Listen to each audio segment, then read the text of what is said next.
আরাফাত ভাই, আমরা এখন একটু এই যে দেশের চলমান রাজনৈতিক বিষয়গুলোর উপরে একটু কথা বলতে চাই। সেটা হচ্ছে যে মানে সারা দেশে মানে অন্তর্বর্তী সরকার যেটা এখন দেশ চালাচ্ছে, তাদের নানা ব্যর্থতা নিয়ে দেশের মানুষের মধ্যে কিন্তু এক ধরনের আলোচনা আছে। বিশেষ করে খেটে খাওয়া মানুষ, তাদের দ্রব্যমূল্যের ঊর্ধ্বগতি এগুলো নিয়েও ক্ষোভ আছে। প্রতিদিন খুন, ধর্ষণ এই ধরনের ঘটনাগুলো ঘটায় আইন শৃঙ্খলা পরিস্থিতির একটা অবনতি খেয়াল করা যাচ্ছে।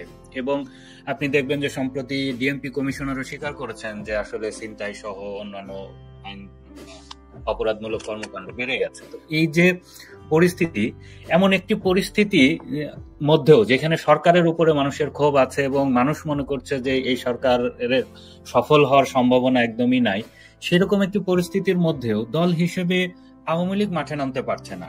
তো কেন আপনারা মাঠে নামতে পারছেন না? এর উত্তর আপনি দেন।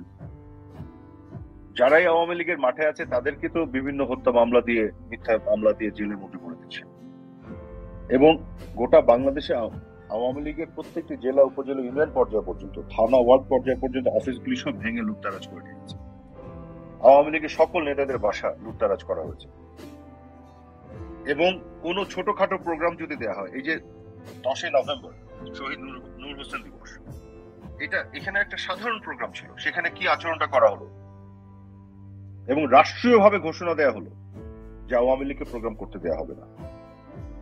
সরকারিভাবে ঘোষণা দেওয়া হলো এবং জঙ্গিরা, ওদের জঙ্গি সদস্যরা কিন্তু ফেসবুকে তাদের কুড়াল আড়িয়ে থাট দেওয়া শুরু করলো, আওয়ামী লীগকে জবাই করলো।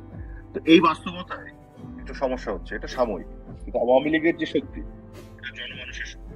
এবং মানুষ কিন্তু এখন পরিষ্কার হয়ে গেছে যে আওয়ামী লীগের আমলে এরা যেসব অভিযোগ করত, আজকে যখন এলপিজির দাম বাড়াচ্ছে, বিদ্যুতের দাম বাড়াচ্ছে, গ্যাসের দাম বাড়াচ্ছে, তখন কিন্তু আর সিপিডি কথা বলে।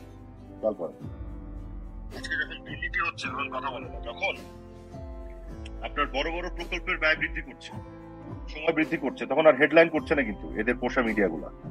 খেয়াল করে দেখেন, শেয়ার বাজারে হাজার হাজার কোটি টাকা চলে গেল, তো এখন কে নিয়ে গেল? তো ওই সবকিছু তো হচ্ছে, আপনি দ্রব্যমূল্য তো কমাতেই পারলেন, আরো বেড়ে গেল। তো আওয়ামী লীগকে দোষ দিচ্ছিলেন, আওয়ামী লীগের সিন্ডিকেটেড এরা এগুলো করছিল, তো এখন কে করছে? আওয়ামী লীগের আমলে তো অন্তত আইন শৃঙ্খলার একটা নিরাপত্তা ছিল মানুষের, এখন তো মানুষের নিরাপত্তাও নাই। যে কোনো কাউকে একটা ট্যাগ দিয়ে মার্ডার কেস দিয়ে দিচ্ছে। গণমাধ্যমের যারা আপনাদের বন্ধুরা যারা, তাদের সাথে নিশ্চয়ই আপনি কথা বলেন, কথা বলে দেখেন তারা কেমন আছে। তারা অনেকে আফসোস করে।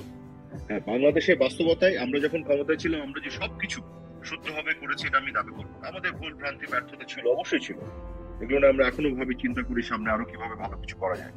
কিন্তু যারা আমাদেরকে উঠতে বসতে লেকচার দিত, নসিহত দিত, গণতন্ত্র কাকে বলে শেখাতো, গণমাধ্যমের স্বাধীনতা কাকে বলে শেখাতো, মানবাধিকার কাকে বলে শেখাতো, আপনার আইনের শাসন কাকে বলে শেখাতো, তাদের আজকে কি অবস্থা?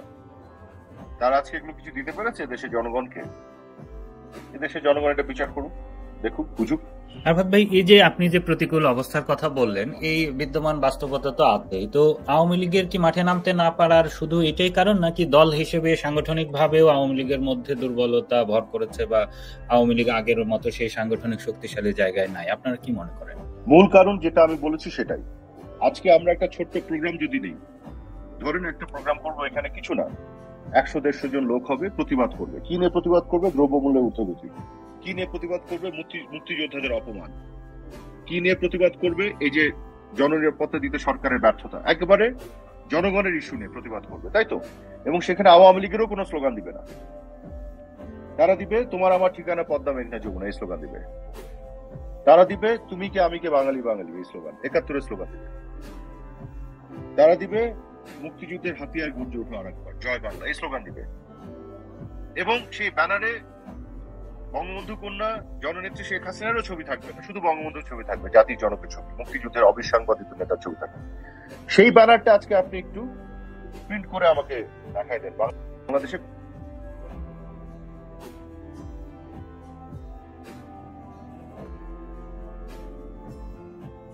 তারা লোক লাগিয়ে রেখেছে।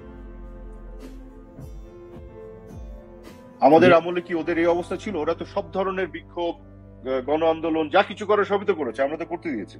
আর এখন একটা ব্যানার ছাপাতে দেবে না আপনাকে, 50 লোককে এক জায়গায় হতে দেবে না। তারা তাদের পেটোয়া বাহিনী পাঠিয়ে এই ধরনের আপনার সাপ্রেশনের কাজগুলি করছে তারা। তাহলে আরাফাত ভাই, এই পরিস্থিতির মধ্যে দল হিসেবে আপনারা আওয়ামী লীগ কি পরিকল্পনা করছেন? আসলে কবে নাগাদ আপনাদের মাঠে আমরা দেখতে পাবো?